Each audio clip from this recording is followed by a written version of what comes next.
Welcome. Thank you so much for joining us, those of you who are here in the room and those of us who are joining you on Zoom. We are so glad to have all of you with us to welcome our distinguished guest speaker for this year's Bender Symposium, Laura Arnold Leibman. Through the generosity of Rich and Eileen Greenberg, we are able every year to bring an important scholar in the field of Jewish studies to CU Boulder to share their work with all of us through the Sandra and Howard Bender Fund.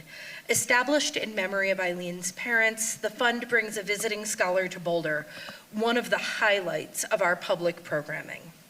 In addition to the Bender family, we would like to thank the Henry Luce Foundation for their support of our research collaboration, Jews of Color, Histories and Futures. My name is Samira Mehta. I'm the Director of Jewish Studies here at CU Boulder, but I'm also the PI on that grant, and I would like to acknowledge my co-PIs, Megan Friedel, who could not be with us this evening, and Eli Sachs. Tonight's Bender lecture is the third in a series of speakers talking about Jews of color in the United States and in the Americas more broadly. I would also like to thank our partners in advancement.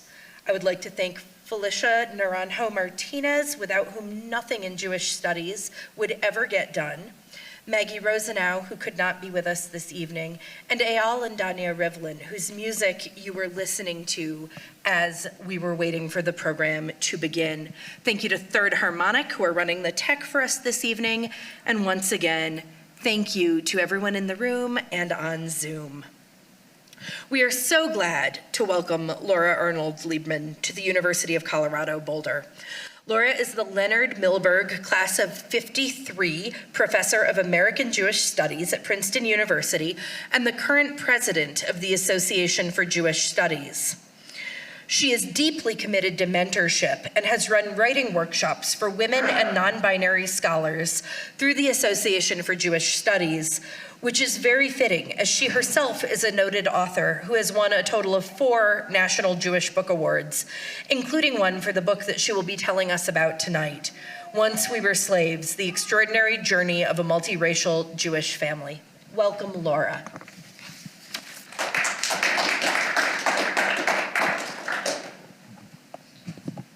Thank you, Samara. Is the microphone working? Sounds like it is. Okay, great. And I feel compelled to say this book only won a finalist for the National Jewish Book Award, but I hope people will stay tuned anyway.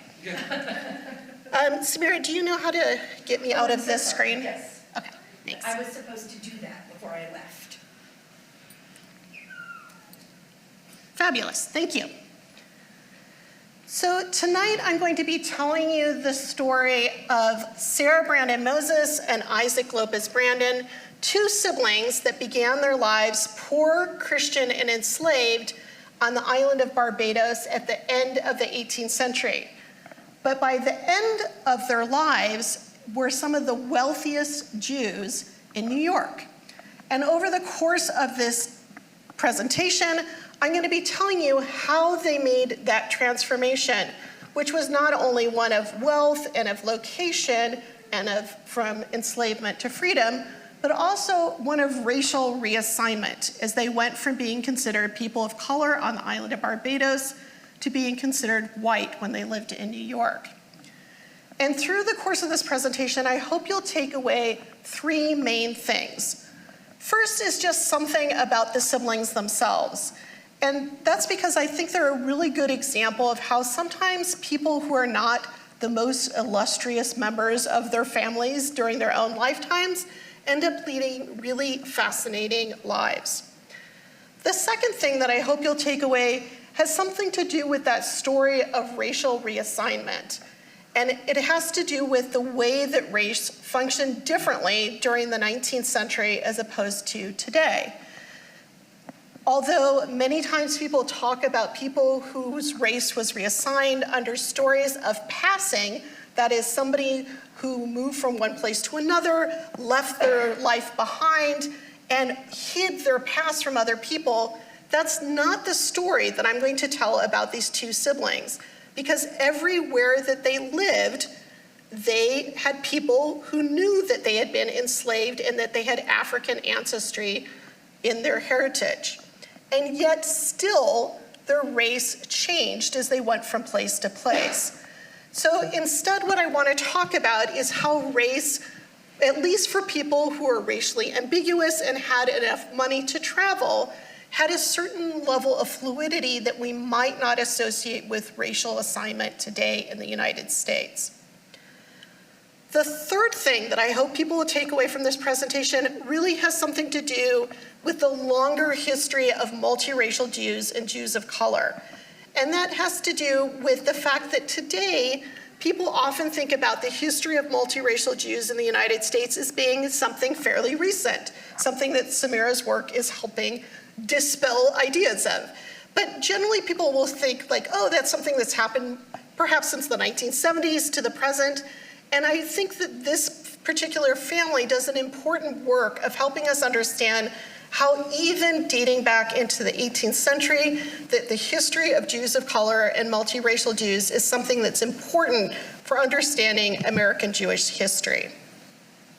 So with those three things in mind, something about the siblings, something about race and the way it functioned differently during the 19th century, and something about the longer history of Jews of color, I want to go ahead and start telling you something about these two particular people's lives. And to do that, I want to take you to the southeastern part of the Caribbean, to the island of Barbados. And this is where the siblings were born. They were born to a father whose name was Abraham Rodriguez Brandon. He was a Portuguese or Western Sephardic Jew who had come to the island during his own lifetime. Their mother, in contrast, was a woman named, she had a variety of different names she went by, which, let me just say, is not one of my favorite things to have happen as a historian for people that you're working on. But her given name sometimes was Sarah Lopez, sometimes Sarah Esther Lopez, sometimes Sarah Esther Gill, sometimes Esther Gill. Fortunately, in her father's will, he mentioned all the various names that she went by, and that's the sort of thing a historian lives for, right? Like, so helpful. And while she had the last name Lopez, which is definitely a Sephardic name on the island, so one of those Spanish and Portuguese Jewish names, she was not born into that particular family as a member of their kin, but rather as somebody who had been enslaved to the Sephardic Lopez family on the island. So she was not enslaved to the man she had children with. He was a friend of that family. And while their father, Abraham Rodriguez Brandon, had a number of plantations that were along the western side of the island, that isn't where the siblings were born. Rather, they were born in the main port town of Bridgetown. And they were born along this street that you'll see says Swan Street, and if you could see underneath it, it says very faintly, or Jews Street. And that's because that was the street where many, many of the Jews lived on the island. It was a big mercantile street. It still is today. You still see shops along this street. And it also happened to be near the Nida Israel Synagogue, which at the time that they were born was the only synagogue on the island. There had been one further up the western coast that had been destroyed shortly before they were born. So most Jews lived in this area right around that synagogue. And this particular synagogue, the Nida Israel Synagogue, which a version of which still stands today, was run by the Spanish and Portuguese Jews. It's where both their father was a member of the congregation, as well as the Lopez family, the people who enslaved the siblings. And their father, while they were growing up, became the Parnas, or president of the congregation. So he's not just a side member, he's a really important member of this particular congregation. And this is the reader's platform where they would have read the Torah from. So the siblings might have grown up like many of the other people of multiple racial heritages, growing up enslaved on the island, living in and around Swan Street, had it not happened in 1801 that two rather miraculous things happened. The first of which was, here's a view of Swan Street as it looked about 100 years after they were born. You can see that there's the shops downstairs. upstairs had these balconies where the different people would have lived above their shops. And that's the kind of place that the Lopez family would have lived.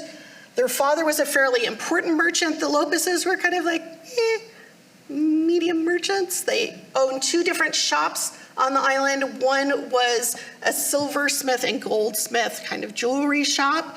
The other one, so this is not from their shop, but by another Jewish silversmith, much more famous from the era.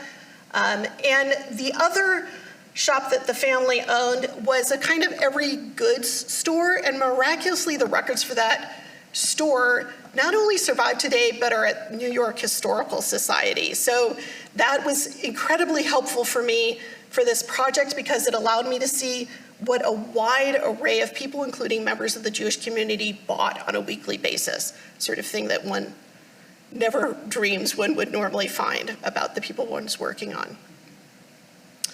So the first thing that happened in 1801 that was sort of strange, or even before that, was that did I mess up the microphone? Is it okay? Great, I'll try not to play with it anymore. When Sarah was first born, her mother did not take her to the synagogue to have her birth registered, but instead took her to the nearby church, now cathedral, which is called St. Michael's Cathedral today. And the reason why she took her there was a little bit complicated, that she couldn't take her to the synagogue because their mother was not Jewish. And so, according to Jewish law, the siblings were not born Jewish. But she took her to the cathedral because that would allow her daughter one day to have the kind of privileges in Barbadian society that the mother and the grandmother and great-grandmother were unable to have. Namely, it would have allowed her to be legally married within Barbadian society. And for women of color on the island, that provided them a fair amount of protection against white men and the way that their bodies were being violated on a daily basis. So really important for her to take her to St. Michael's Cathedral after she's born. However, by taking her to the cathedral, she also had to agree, to a certain extent, whether she agreed or not, the daughter gets racially assigned a race. And the race that she was assigned was as a person of color. And had the siblings stayed on the island for the rest of their life, that race would have always been in place. It wouldn't have mattered how much money they had. Within Barbadian society, once your race was designated by the church, that is what your race stayed. So both a positive, it allows her some protection, but also gives her this subordinate status on the island. And the font where she was baptized is still in the church today. So now she's been baptized. Her mother has provided her some protection, some ability to someday get married. Now we're catching up to my story of 1801. Something strange happens. Sarah's only 3 years old, and the first thing that happens that radically changes their lives is that their mother's father, who belonged to the Anglican Church and was white, dies. And he leaves their mother, who's still enslaved herself, and her mother's siblings, a house over on Back Church Street. And that means that suddenly her mother goes from being somebody who is considered a piece of property herself to being somebody who owns property and has the ability to then buy the freedom of other members of the family. So a really life-changing moment and very unusual. So very rare that people who were born enslaved on the island would get their freedom or would inherit property even from if they had white family members. So he did have nieces and nephews. It would have been much more typical for him to have left his estate to his white nieces and nephews. For whatever reason, he doesn't do that. So that radically changes the siblings' ability to do things throughout their life. And the location of that house is also sort of interesting. It's right near where St. Mary's Church will be built. It's an Anglican church, which is the main church on the island, and it's where the wealthier free people of color tend to go to church services. So it's kind of helping them be part of this more elite group of free people within the community of Bridgetown. It was also located fairly near where would be soon built the Methodist Church. And this is where the strategies or methodology that I used for writing this book become really important. So very early on, I was very concerned with making sure that I wasn't just looking for the history of their Jewish side of their family, but was also trying to find out the history of their mother's side of the family. And it turns out that was a really helpful thing to do because their aunt, who is married to their mother's brother, happens to be the most famous woman in early Barbadian history. That she's the first female national hero of Barbados. She's a woman who, during her lifetime, went by the name Anne Gill. She's later renamed Sarah Ann Gill. You'll notice everybody has the first name Sarah. This is part of the struggle of working on Sephardic history, to be honest. But this person isn't even Sephardic, and she's still being renamed Sarah. So I tend to call her Anne Gill, which is the name that she would have been called at the time. And the reason why she's the first female national hero of Barbados is because she uses the Methodist Church as a way of getting civil rights for free and enslaved people of color on the island. Does anybody know who this second female national hero of Barbados is? Does anybody know any female singers from Barbados? Yes. So, very good. 100 points to the person in the second row. Okay, so you can see a very long time until another female national hero came along, until our time period. So she is very important for using religion as a way, particularly religions that aren't the state religion, to fight against enslavement. She's somebody who, in spite of being a woman and being a person of color, is able to become a teacher in the Methodist Church. So the Methodist Church is quite progressive. She takes over that role after the Anglican Church gets angry at the Methodists for being too progressive, and they come in, and one day the Anglican mob comes and takes apart the Methodist Church brick by brick and destroys it, and then the next day they decide that wasn't enough, and they come back and they take all the bricks and throw them into the bay. So it gives you a sense of like how unpopular the Methodists are. She takes over, once that makes the white Methodists flee, she takes over the Methodist Church and really transforms it.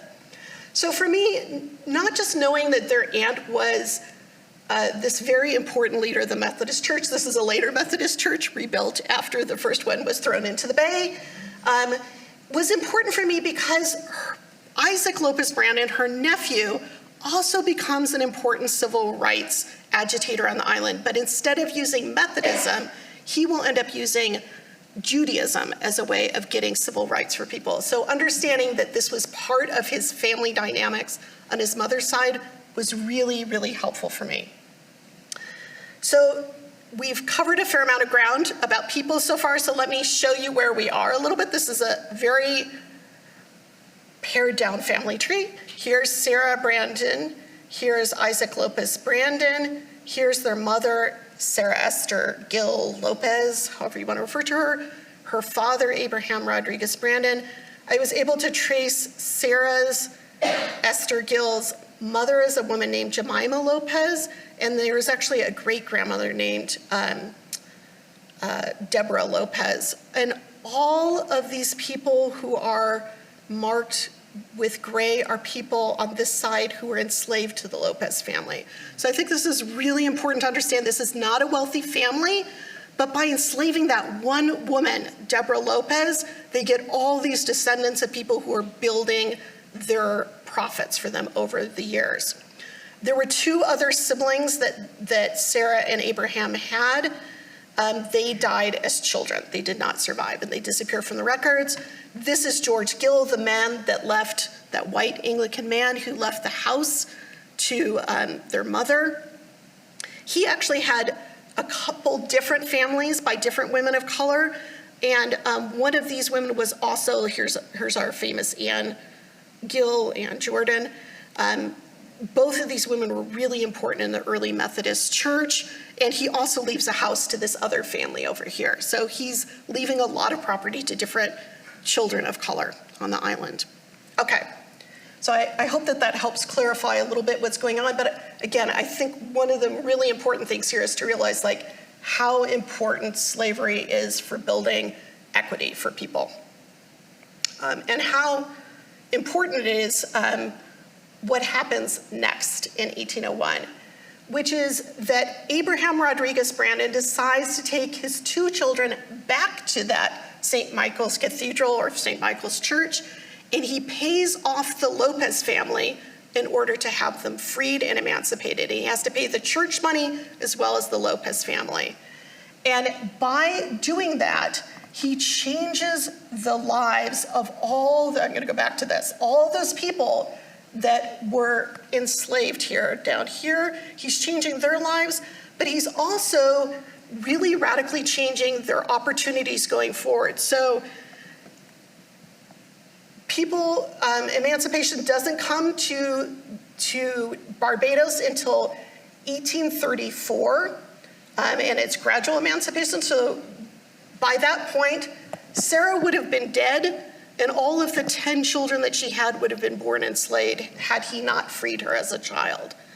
And Isaac Lopez Brandon, instead of being freed as a 9-year-old, would have spent the first 40 years of his life enslaved.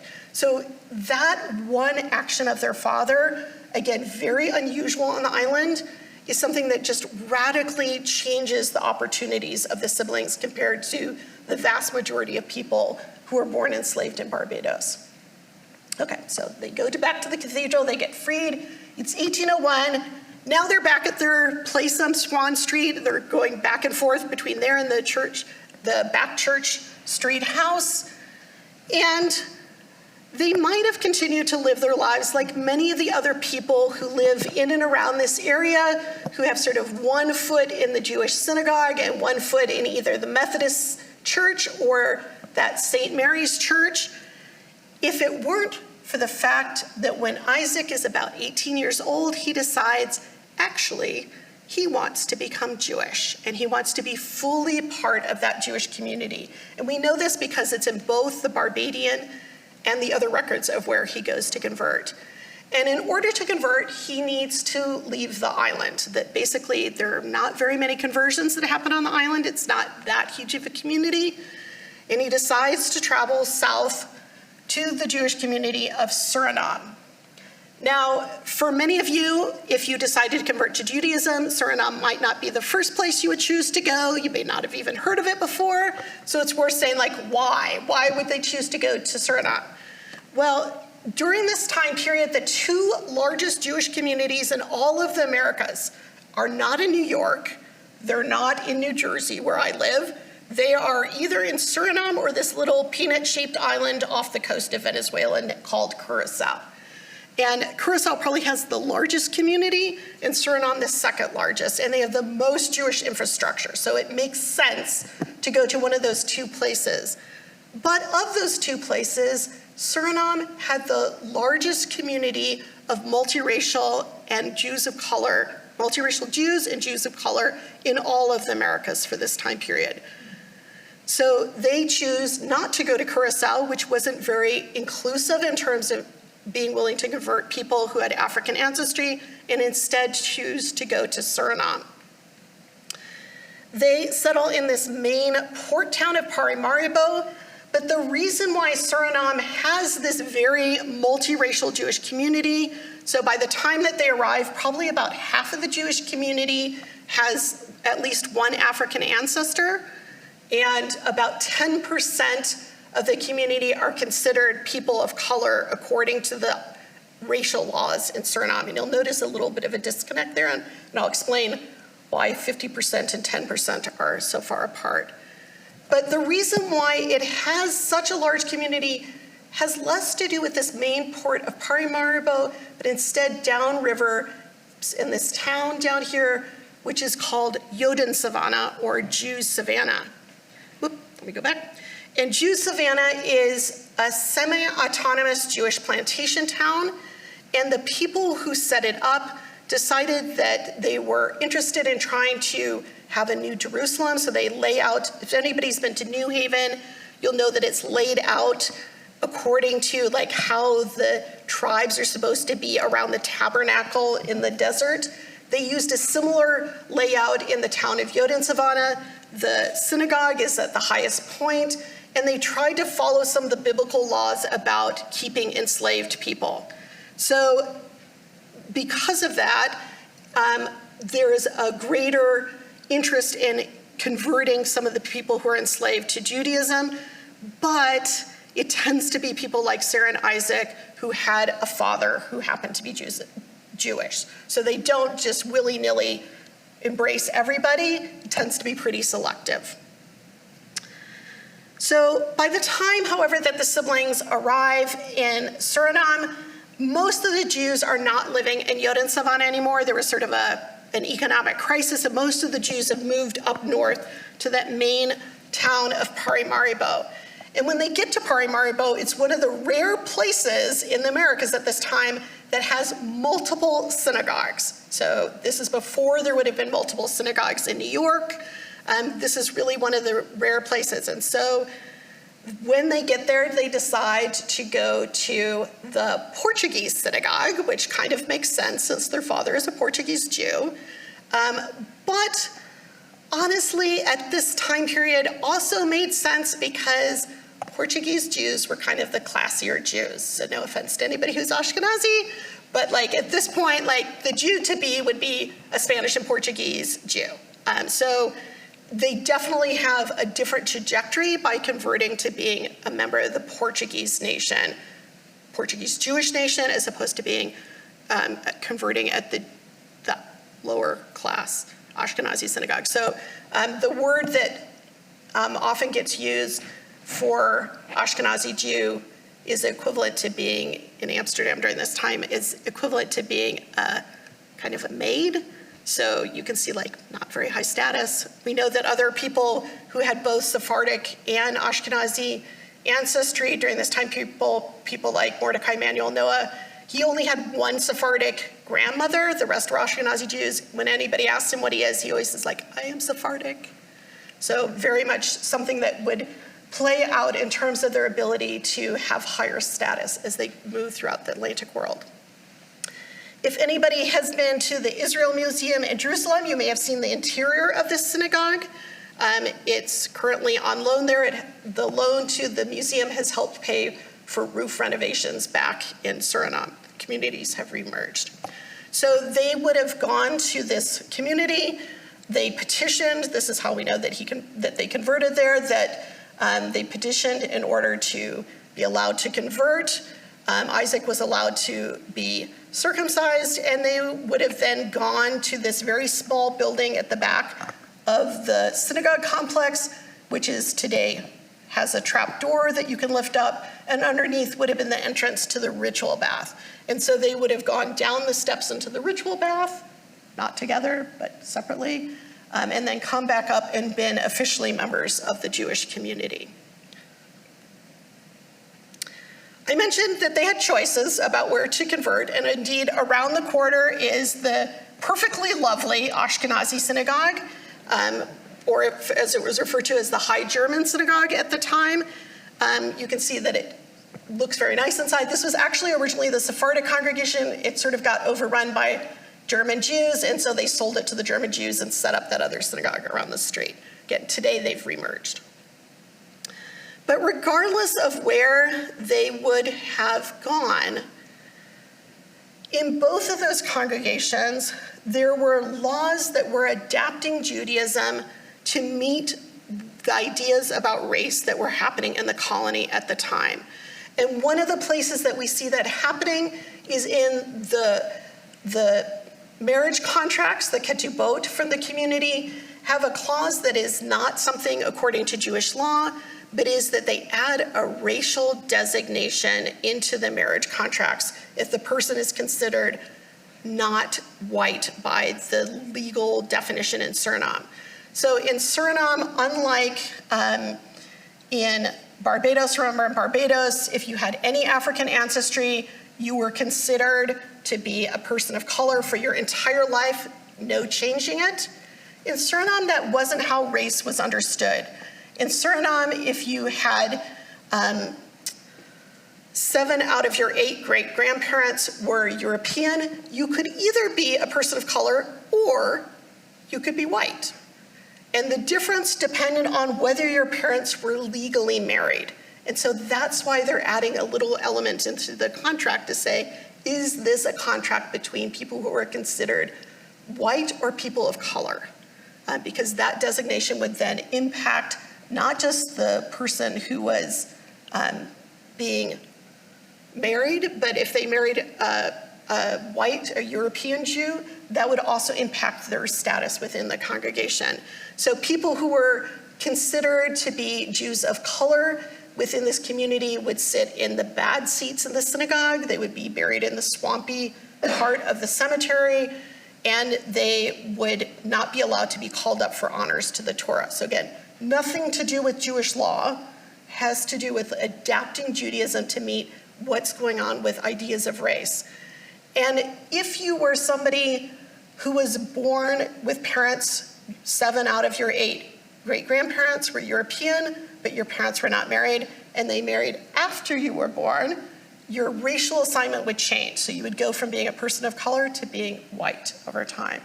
And because of this, we know that the siblings their parents never married while they were in Suriname, because according to the Surinamese census records, they were people of color. So definitely plays out in terms of their privileges within the society, but also impacts things. The other thing that I think is really interesting, however, about this marriage contract and this business of putting in people's race is that in some other early colonial records, when people wanted to refer to people as having African ancestry, Jews would say that they were people who were Cushites, or they were from other communities in the Bible who were considered to have African ancestry. That isn't how they did it in the marriage contracts. What they did instead was to say the person was an emancipated Jew. So I think this is very interesting, and we'll sort of follow the siblings around a little bit, that it's not that they're a different race, that they have a different relationship to freedom. But emancipated meaning they had members of their family who were once enslaved. So this is an example of one of those catch a boat from the Portuguese community. But again, this was not dependent on being Portuguese or not Portuguese. It also happened at the Ashkenazi congregation. So had the siblings arrived just a little bit earlier, they would have actually had a third Jewish community that they could have gone to for conversion. And that was a place called Dar HaYeshurim, which was around the corner on Siva Plain. And that was a completely Afro-Jewish congregation or brotherhood. So it was actually a place where Jews who had African ancestry, who were considered people of color by the local race laws, could be called up to the Torah, could have all the honors that they wanted. They finally applied right around the time that the siblings were born to become a proper synagogue. And the European-led Jewish congregations wrote to the colonial authorities and told them that that was not okay, and asked them to shut it down, even though they were being charged with racial discrimination. And even though it was, again, seemingly illegal by the policies of the colony, the colonists sided with the European Jews. And so this group was shut down by the time that the siblings arrived. But many of the original members of this congregation were still living in that neighborhood where they lived. So I think some of this complexity of you're a member of the Jewish community, but you're a second-class member of the Jewish community. You're able to convert, but if you marry somebody who's a European Jew, they might also get demoted to the second-class status, might help us understand why the siblings did not decide to stay in Suriname. And instead, they left Suriname, and Isaac went back to Barbados, and I won't go into all the details of it, but he eventually petitioned to become part of the Jewish community in Barbados, to become a legal member of that congregation. That kind of blew up in his face, and he ended up getting disbarred from it. But if you have questions about that, I'm happy to talk a little bit more about it in the question and answer. His sister, however, didn't stay in Barbados, but instead went north on a ship with her father to London, where she settled in the area right around, and that little teeny star is where Bevis marks, the Portuguese synagogue is in London, which her father was also a member of. But she didn't stay very long in London. She went slightly south from there, and her father set her up at one of the elite Sephardic boarding schools in London. So this was a place where she was going to learn how to be somebody who wasn't a servant in a household, but instead was capable of running a household and managing servants. It was also a place where she would have learned how to use Jewish languages, which for this community would have been both Hebrew and Portuguese. And it was a place where she would have learned how to rub shoulders with the elite members of the Jewish community. So people like members of the Montefiore family would have gone to this particular boarding school. So she's really, just as much as that conversion, this stay at that school in London really prepares her for this sort of social transformation that she has over the course of her life. And it's while she's at that boarding school that this adorable little miniature is made of her. So this miniature is about this tall, and it cost almost as much as having a full-blown oil painting would have cost. They're made out of a very thin sheet of ivory that was very carefully painted over time. And there's a lot of rules put forth by the makers of miniatures about what you should do in order to make these miniatures. Sometimes my family, I used to have a close-up of this miniature, and my children were a little afraid of it because her eyes are so big. And I think it's worth noting, it's not that everybody has big eyes during the 19th century. I saw somebody writing like, it was because of consumption. Everybody had huge eyes in the 19th century. It's like, no. It's actually just part of the genre that people thought eyes were the window to the soul, so they have these huge eyes that they make of a way of making these very intimate portraits. They were often given to people when I wanted to set up a marriage. So like if I want to have my daughter marry Samira's son, then I would send a little miniature across the ocean or to wherever to try and like make that alliance. And so those big eyes are this bringing in of intimacy. But one of the other things that happens during this time period with these miniatures, and one of the hallmarks of them, is that they're made from this ivory, and they tend to be painted very carefully in order to let that sort of glowingness of the ivory come through. And we see this in her brother's miniature, that you can see that the very forehead part has almost none of that paint on it because it's trying to use sort of that magical whiteness of the ivory to come through. So this becomes a really important art form for Jews during this time period. We're trying to negotiate their relationship to whiteness. And particularly for this set of siblings, I think it's important to realize these probably don't represent their actual skin tone. We know that their father's miniature was much lighter than their father's oil painting his skin tone. So it's not a sign of like, oh, this is how they actually looked, but it has to do with ideal representations of what an elite person looked like during this time period. Clicking the wrong thing.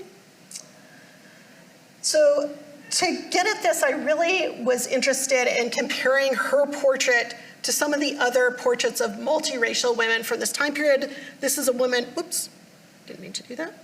See if I can move it back a little bit. Okay, I'm not gonna move it back. Okay, so this is a woman from early Suriname. This is a woman who was in Haiti that lived in New York at the same time as the family did. And you'll notice that these women have this weird scratchiness to them. And that's because one of the things that the portrait manuals say, ivory is a little bit slippery, and so in order to get the paint to stick, you either have to make dots or have to make these little hatching marks. And the portrait manuals say like, whatever you do, don't make those hatching marks on women's faces because it makes them look scratchy and like they've got hair on their face or something. It's okay for men around their beards, but not for women. And you'll notice that that's exactly, it's like they deliberately do what you're not supposed to do with these. So I really think of this as a moment of the miniature makers having this very racist commentary on how they perceive the women's skin as being flawed, that they're sort of marking that flawedness on the skin. And not so with Sarah. Whoops, doesn't like that I'm there. There we go. Oh no, go back. There we go. Go forward. There we go. So notice Sarah's very different, that her skin is completely unmarred. They use that dotting technique that you're supposed to use. I think this really has much more to do with her father's ability to pay somebody a large amount of money, as well as the way that he wants to present her as somebody as being part of this elite, unmarred status. And about 10 years after this, people will definitely figure out ways to make darker complexioned women have beautiful, unflawed skin. It's really a choice at this time. So after her portrait is made, her portrait goes off back to Bevis Marks, and it meets another portrait. And that portrait is a youngish, about 10 years older than her, gentleman from New York who is working in London at the time. And the two of them have arranged to get married. Now, at the time when they get married, this is really a great opportunity for him as much as for her, because her father has put a 10,000 pound dowry on her for getting married. So again, her father is really stepping in and changing what will happen. Has anybody read Jane Austen? So if you're a Jane Austen fan, you'll remember Mr. Darcy has 10,000 pounds a year, and I'm sure many of us were like, is that good? Who knows? It turns out it's really, really good. So 10,000 pounds at this time period is about $30 million worth of purchasing money today. He's put a tremendous amount of money into her getting a good marriage. And part of the reason why, he's, not only is she super freaking cute, he's getting a really fantastic heiress when he marries her. And I really do think of this as being a moment where it's kind of a marriage between the two fathers-in-law. So his father, Isaac Moses, is the wealthiest Jew in New York. Her father is the wealthiest Jew in Barbados. He is really coming from this very much a position of being able to make that connection that will allow their fathers in order to have these trading partners in different ports. So that may help us understand why he's putting so much money into it, as well as wanting legitimate Jewish descendants. However, I think it's also important to note that had they tried to get married about 10 years earlier at Bevis Marks, they probably couldn't have. Not because Sarah wasn't good enough, but because Joshua wouldn't have been good enough. And that's because he's one of those lower class Ashkenazi Jews. So we know from their marriage contract that it does not mention that she converted. It does not mention that she has African ancestry, but it does mention that her father is a member of the Portuguese Jewish nation. So she is being lauded as somebody of status, and they're not talking about what's going on with him. So he really is moving up in terms of social status by marrying her. It's not just that she's cute, she's got lots of money, he's really upping his social cachet. So when they're first married, they live very close to the synagogue, but afterwards she gets pregnant almost immediately, and they move back across the ocean to New York, where his family lives on the very far end of Manhattan. So here's where the Spanish and Portuguese synagogue is. This is where his parents, Moses and Isaac and Raina live. Again, notice everybody's named Isaac. Why? This is where Sarah and her husband Joshua live.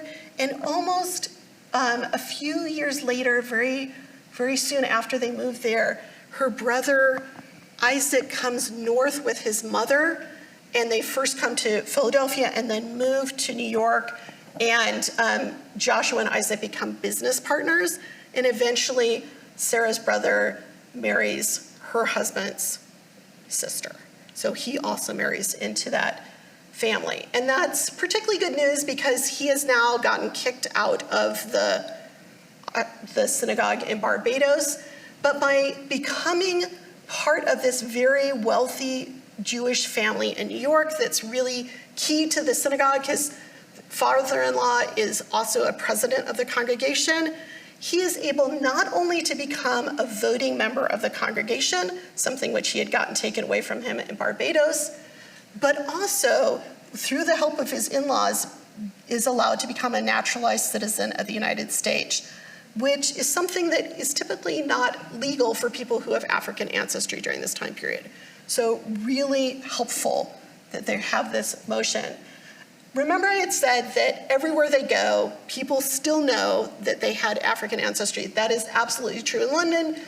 Witnesses for Sarah's marriage are people from Barbados. Here too, Sarah's husband went to Talmud Torah with, so cute, went to Talmud Torah with the grandson of her enslaver. So there's no secrets going on here. Everybody knows the backstory of them, and yet in spite of that, he's voted into the congregation and he's allowed to become a member, a US citizen as well. So really important that, not that New York is some racial paradise, there's a lot of racism going on in New York. At the time when Sarah moves there, there's still people enslaved in New York, right? So like, it's not like the North is some liberal paradise.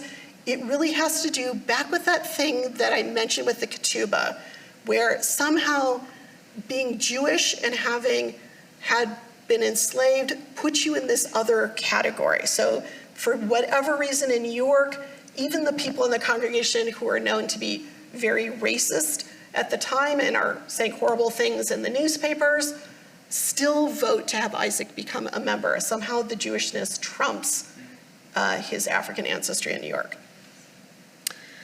So again, they settle right there. Within the next 12 years, Sarah has not one, but 10 children, 9 of whom live to be adults, and 8 of the survivors are boys, and they become leading members of the congregation. So one of her sons, Abraham Rodriguez Brandon Moses, is named after his grandfather and becomes the president of Shearith Israel. Other of her sons serve in the military, both in the Mexican-American War as well as in the Civil War. They serve in the White Regiment. One of her sons goes to what becomes Columbia Medical School later, and while he wouldn't have been kicked out for being Jewish at the time, he certainly would have if they had known that he had a mother who had African ancestry.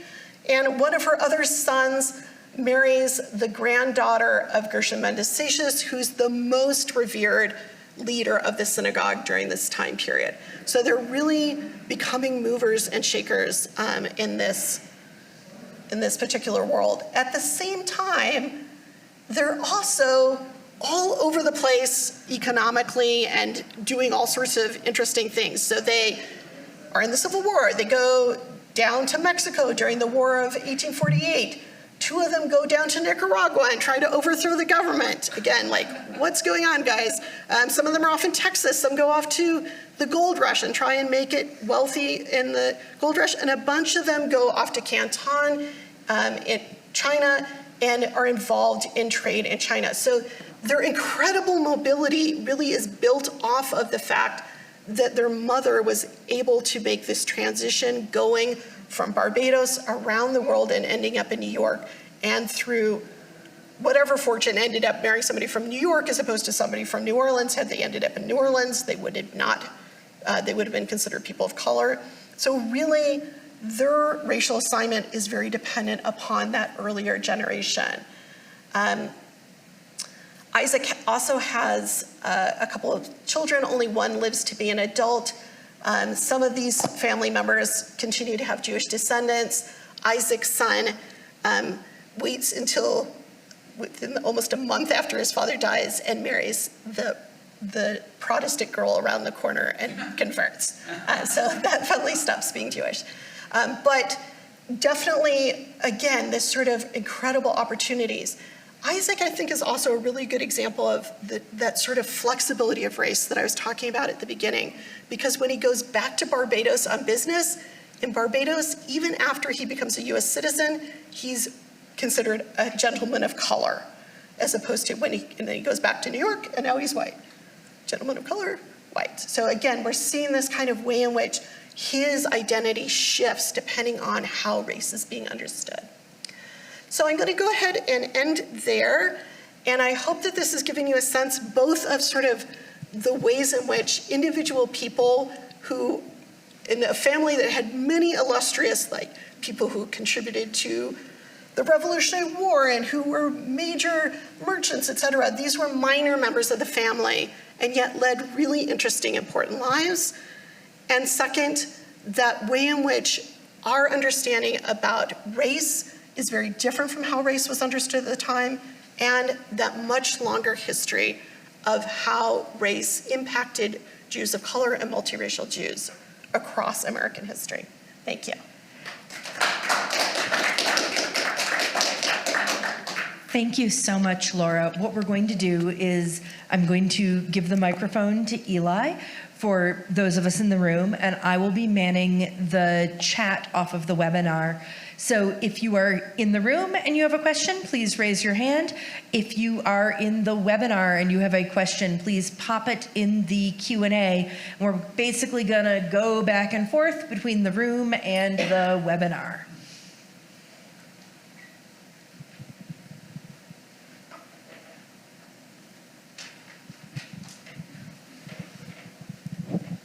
You mentioned a couple factors that would help somebody have like racial mobility. Like you said, if their parents were legally married or then even married afterward.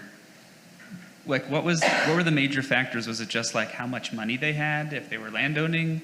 There's some sort of like, if your parents are married, like what are the values that in the society in Suriname or Barbados at the time, what are underpinning those mobility factors?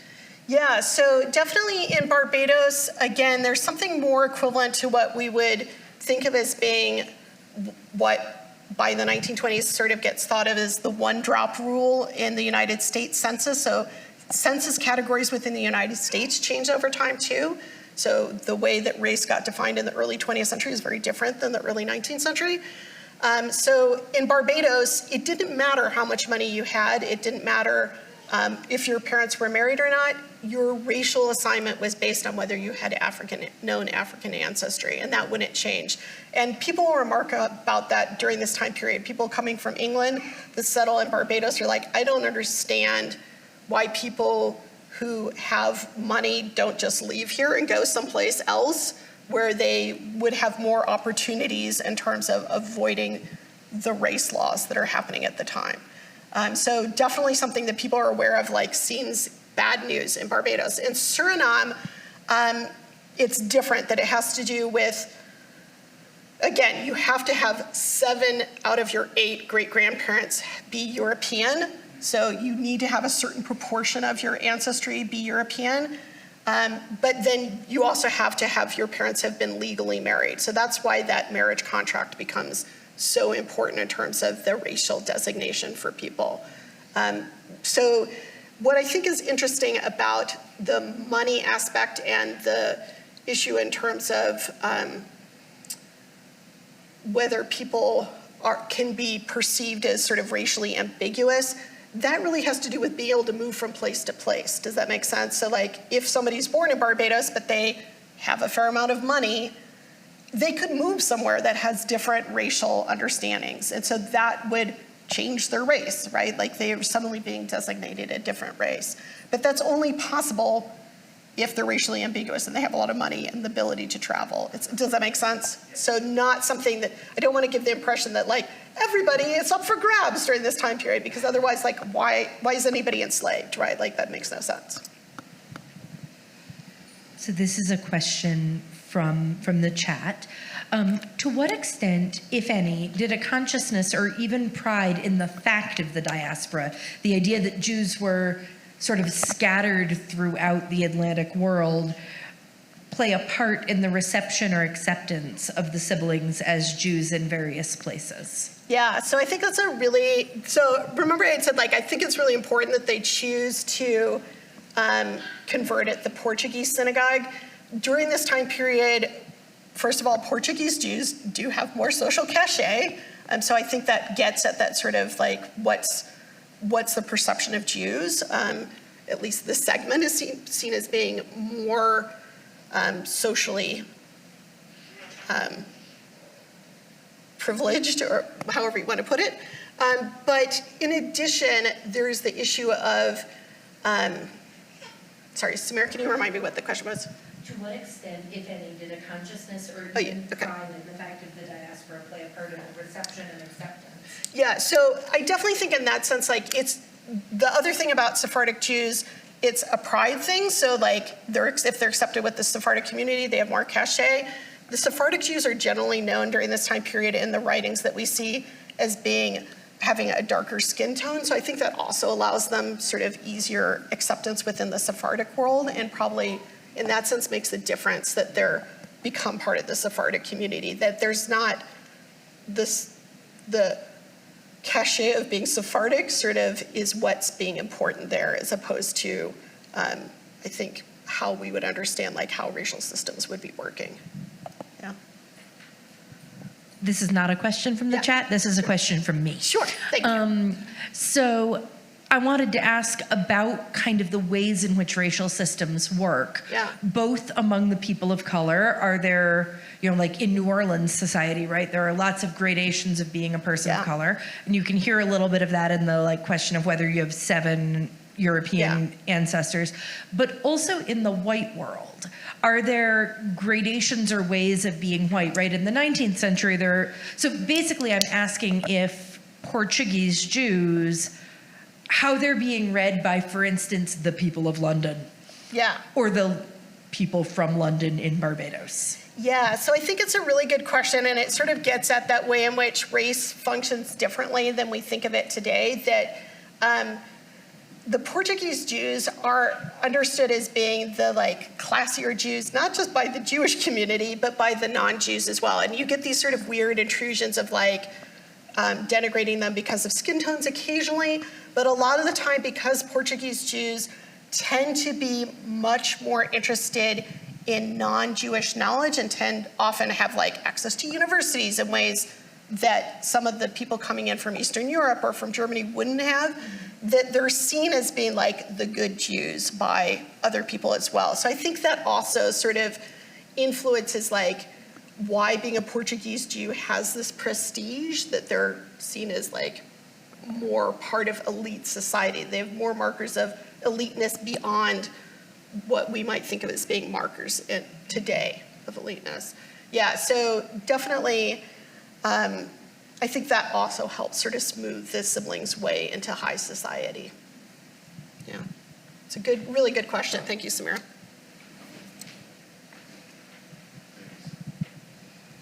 I can kind of connect the dots to how Portuguese and Spanish Jews and how their synagogues came to be established in the Americas.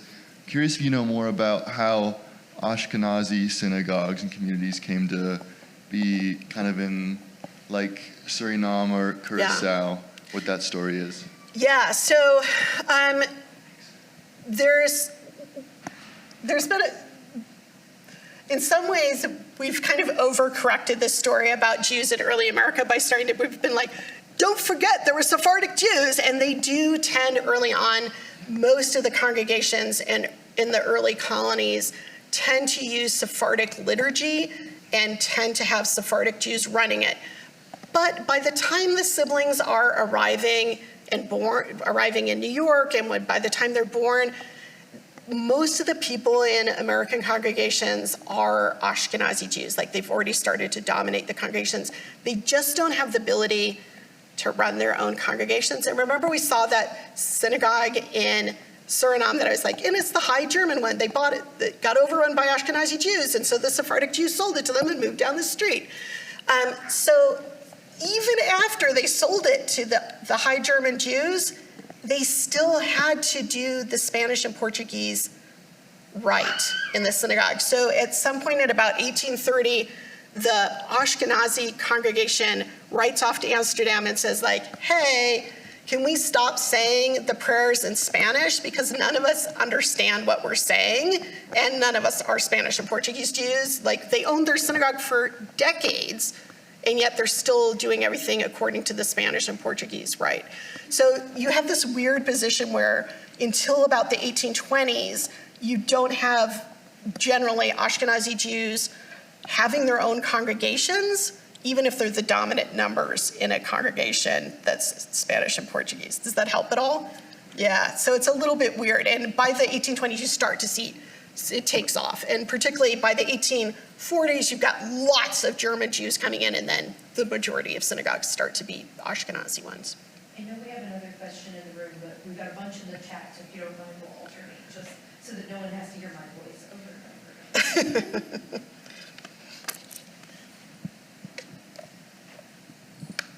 So I don't usually do the names in the chat because I don't know how people feel about it, but this person clearly is this is Brett Kaplan, Okay. who says, Laura, this is so fascinating. She also says hi to the people in the room that she knows. You mentioned briefly that this kind of racial reassignment is different from passing. But as you tell the story, it feels as though it bears an interesting relationship to passing, which is a problematic concept, or maybe what we might now call code switching, but which probably didn't exist then as we understand it now. So, actual question, can you please say more about passing versus racial reassignment as you describe it? Thank you. Yeah, so I think that word code switching is super important. I sort of glossed over this in the discussion of that when she's at that fancy boarding school in London. So she's learning how to be a fancy, wealthy person in the Atlantic world, but presumably she's also learning how not to present herself as somebody who'd been enslaved, right? So I feel like that code switching is about not just how you present yourself, but presumably also about suppression of one's history and suppression of family and whatnot. So I do think like both, it shares a relationship to passing in the sense that passing isn't just about hiding the past, but feeling your past has been stigmatized and that you're supposed to not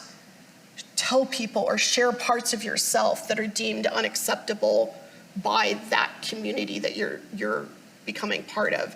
So for me, that is a really important parallel between the two of them, that I feel like there's sort of an entrance fee that they're paying to get into these congregations and to become part of that Jewish society that involves leaving behind certain parts of their self.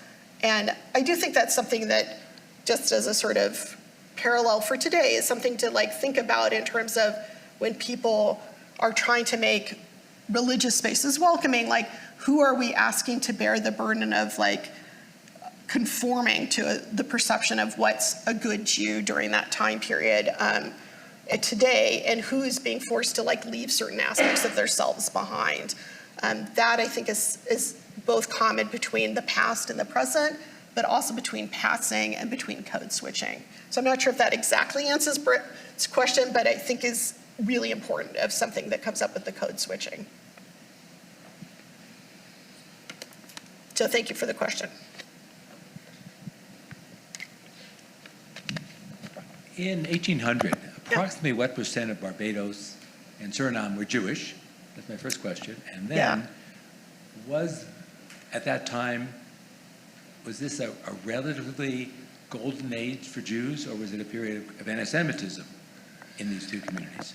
Yeah, so let me start with the anti-Semitism part a little bit first. So one of the things that makes talking about Jews in the colonies, and particularly Jews in the Caribbean, difficult during this time period is it really varies from place to place a lot.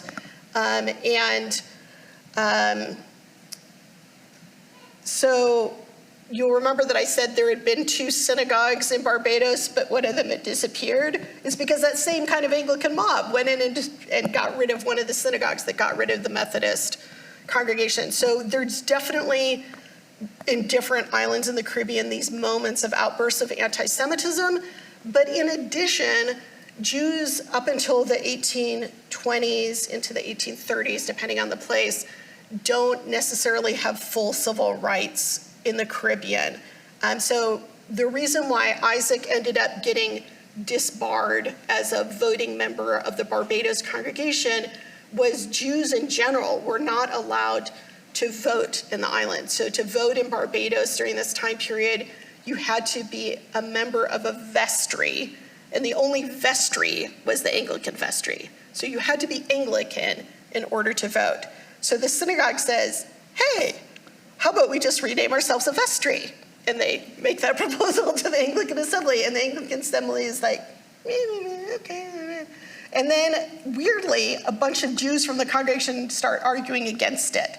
And they're the Jews who, you had to be a member of the vestry, but you also had to own a certain amount of property. And so the Jews who wouldn't own enough property are like, I hate this idea, right? Like, they didn't want it, and so they would say, like, can you really trust the Jews? And the Anglicans would be like, whoa, we are not anti-Semitic like that. They wouldn't use anti-Semitism, but like, we're not prejudiced in that way. And then finally they said to the Anglicans, well, if you let the Jews vote, I'd like to point out that Isaac Lopez Brandon is a gentleman of color. And so you're going to be letting people of color vote who also aren't allowed to vote during this time period. And then the Anglicans were like, whoa, that we are not okay with. So the Anglicans came back to the Jewish community and said, if you would like to vote, which we're okay with, you need to make him not a voting member of your congregation so that he couldn't be able to vote in the island elections. And there's a huge fight in the synagogue, and eventually the synagogue votes, and the voting members, and they vote to kick Isaac out as being a voting member of the congregation. So that, and both he and his father are livid, and they leave. Or he leaves and his father kind of floats around a little bit.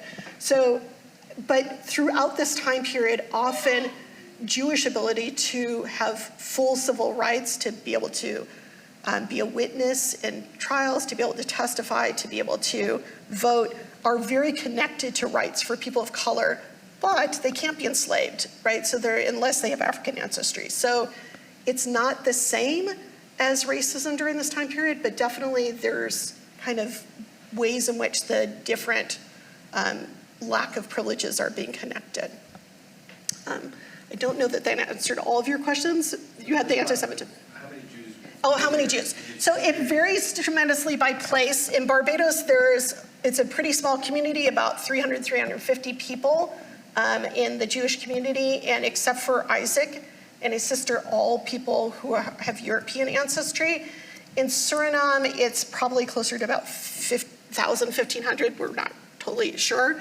The place that has the largest percent is Curacao, and I think, I want to say it's like a quarter of the white population are Jews in the main city. So yeah. That dovetails wonderfully to a question in the chat from Josh Furman, who says, was the Jewish community in Curacao organized or divided along racial lines similar to what took place in Suriname, or was Suriname unique in that way in the Atlantic world? Yeah, so Curacao, remember I'd said that like Curacao, the little peanut-shaped island off the coast of Venezuela, which is a really fabulous place. So it's not really fair to say peanut-shaped, but I'm just trying to like make it clear which one it was. But Curacao has the largest Jewish community, the wealthiest Jewish community, best infrastructure, but it is not as interested, for whatever reasons, of allowing people with African ancestry to convert. So it doesn't have the same, even though it's also a Dutch colony like Suriname, it doesn't have that same racial system that like you don't see in the marriage contracts, because there aren't really Jews of color. So there are definitely people who have Jewish and African ancestry in Curacao, but they are not formally allowed to be part of the community in the same sort of way in large numbers. So it's a little bit complicated because people, as with today, people don't stay put, right? Like they move around. So you could convert in Suriname and then go to Curacao, right? So then there would be people, right? But within the island itself. I'm curious about, you keep talking about like a voting member, a formal member of the community, and both what that means and also the gender dynamics at play, right? If women are not being counted, how does that impact Sarah's experience? Yeah, so remember that I had said that there is these second-class members, like if you were considered a Jew of color in Suriname, you had this second-class status. That had to do with not having the voting rights. And so for many of the congregations, there are these like tiers that have to do with like being somebody who has a seat and is a voting member and pays the money into the congregation. And then there's a larger group of people who are non-voting members, and that would include women. And they still could receive charity from the congregation. There's no state charity, so you're still able to receive charity from the congregation.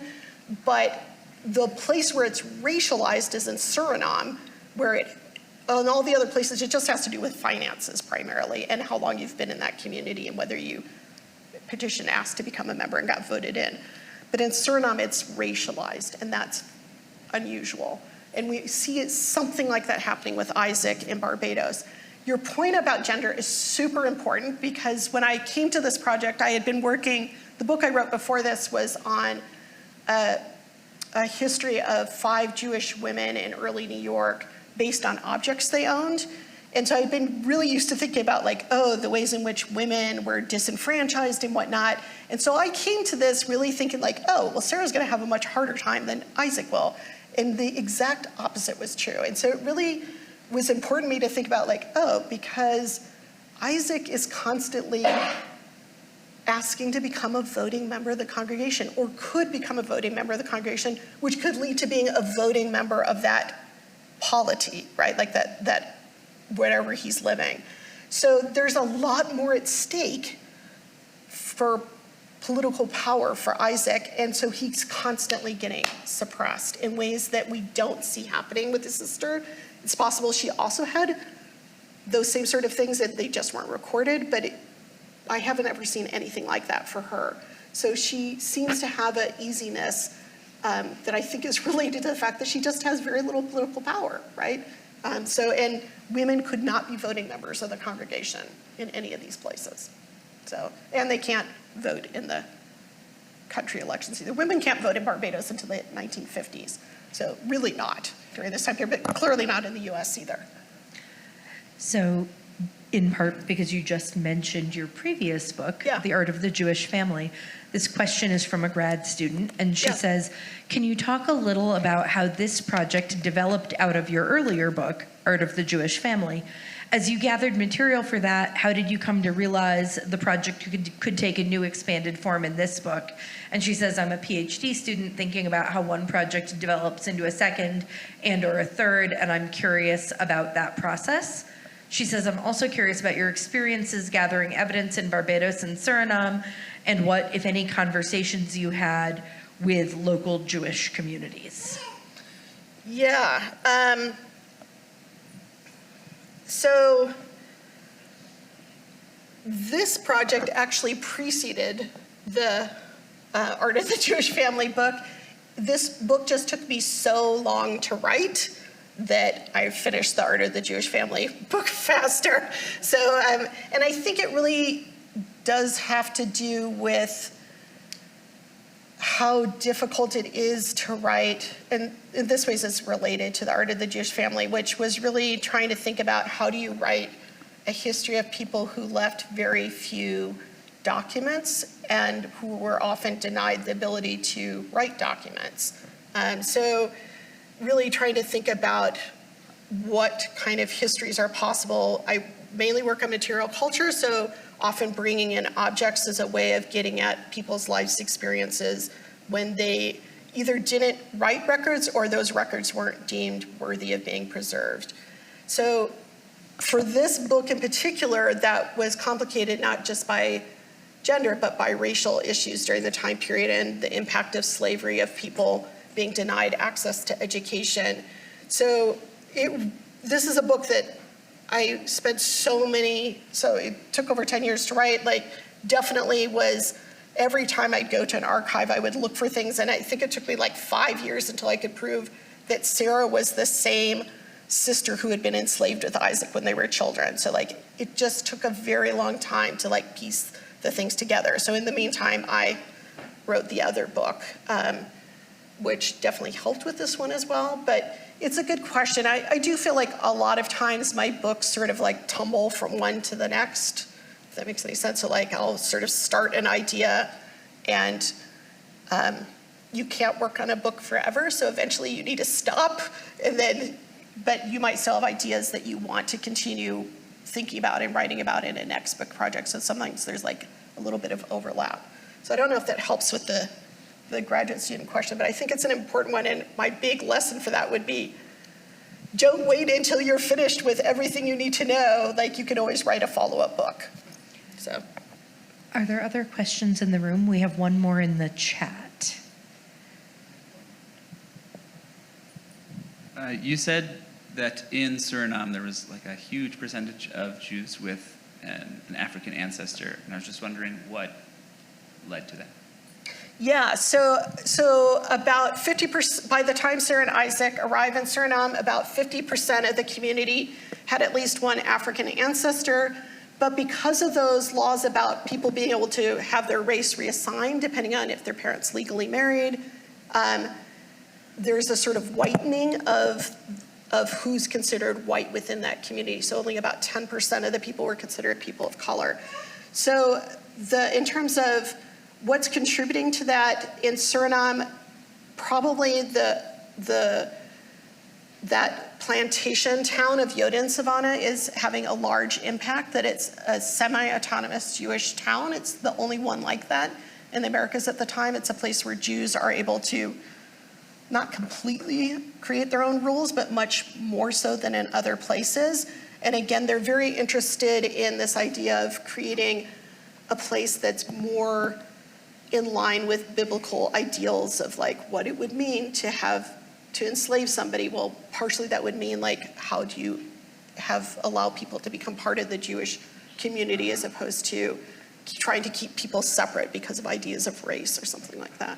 So definitely plays a huge role, that particular plantation town, even after it stops being quite as important, it has this legacy in terms of inclusiveness that you just don't see in other places.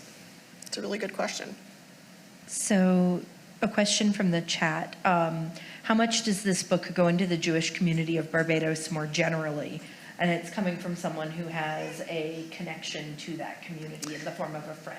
Yeah, thank you. So it stops at a certain time period. So like I don't go past the sort of Civil War era during this time period, except for talking about descendants of some of these people. So I do, in the conclusion, I've met and communicated with a number of the descendants of the people in this family who obviously survived till this day. But part of what I was really interested in with telling, or was a strategy for telling that story when you're lacking in sources, is to try and get at that broader story of what's going on in the Jewish community and going on with other people who have multiracial ancestry within the Jewish community or at the margins of the Jewish community in Barbados. So I do spend a fair amount of time talking both in Suriname, in Barbados, in London, in New York, in Philadelphia about the other people who are in sort of similar situations, as a way of trying to get at that larger context. But yeah, I mean, at some point somebody said to me, like, I just wish you would use some letters from these people. And I was like, oh, I so wish there were more letters from the people I'm writing about. But again, it's one of those things of like, how do you write a history for people who either didn't write letters, or if they did, those weren't deemed worthy of preserving because there was somebody more important whose letters needed to be put in the archive. So I'm going to ask a question that I suspect the answer is you don't know. Yeah. But I'm really struck by how much capital, like cultural capital, but also literal capital, their father put into her marriage, into like just that's stunning. And yet, at least in Suriname, the thing that he could have done to make them white is marry their mother, which it sounds like he never does. Yeah. And I'm just curious, like, what insight you might or might not have into that set of choices, considering that marriage in that moment would not necessarily denote love or fidelity or any number of other things that might cause you not to. Yeah. So I think this is a really important point that there's certain things that the father does that seem really desirable and honorable for his children, and other things that he doesn't do, where you're like, that seems not like something I'd want to ever emulate in terms of behavior. And one of them is the fact that had he married in Suriname, he probably would have had his status demoted in Suriname, but he doesn't live in Suriname most of the time, right? So, but he's not willing to risk his own social cachet in certain places for his children, but he is willing to give a 10,000 pound dowry, right? So I think that's something to keep in mind of like, people in the past are complicated and we shouldn't look to them to be like heroes in ways that is just not likely or reasonable, if that makes any sense. And I would say another parallel to this that I didn't really talk about here is that the relationship between him and Esther, Sarah Esther Gill, Sarah Esther Lopez, she is very young when they get together. It is not a consensual relationship in the way that we would understand it. First of all, she's maybe 14 at the time when she has her first child. But also she is enslaved. He is a friend of her enslavers. She has no ability to say no within that system. And even after she's freed and she stays with him for another decade at least, that her children's futures are dependent upon the goodwill of that man. So I still feel like her ability to like say no is always limited throughout her life. And so again, I think really important to not try and force people in the past to be noble in ways that are just not who they were, but also to not sort of look to the past for like models of behavior, if that makes any sense, particularly for people who enslaved people, from people who enslaved people. So I feel like you all have been here a long time, and it's super, thank you so much for coming and for your great questions. So I am going to thank you again, Laura. Thank you so much for being here. I bet hugging the mic was a terrible choice. Once again, I want to thank Rich and Eileen Greenberg, the Sandra and Howard Bender Fund, the Henry Luce Foundation, Felicia Naranjo Martinez and Maggie Rosenau, Eyal and Danya Rivlin, Third Harmonic in the back of the room, and all of you for being here with us in person and on Zoom. I want to just very briefly, whoops, that did not do what I thought it would. There we go. Those are our thank yous. Turn your attention to some upcoming events. Our annual Schmoozapalooza concert, which is a production of our Hebrew classes. Speaker Wadid Saeed in our Israel-Palestine series. He is a professor at our law school, and I believe he will be speaking about how the case of Palestine shapes international law. On April 7th, we will be having a conference honoring our late colleague, David Schneer, and on that evening at 7 o'clock, I believe, we will be having a public program memorializing Professor Schneer's work. On April 24th, for Yom HaShoah, there will be a public reading of names. There will also be a presentation on Jewish photography in Nazi Germany. On April 30th is one of my own personal favorite events, along with Schmoozapalooza, because it features our students, the Student Research Showcase. And commencement is on May 8th. We would welcome any and all of you at any and all of those events. Thank you so much. And once again, thank you to Laura Arnold Leibman.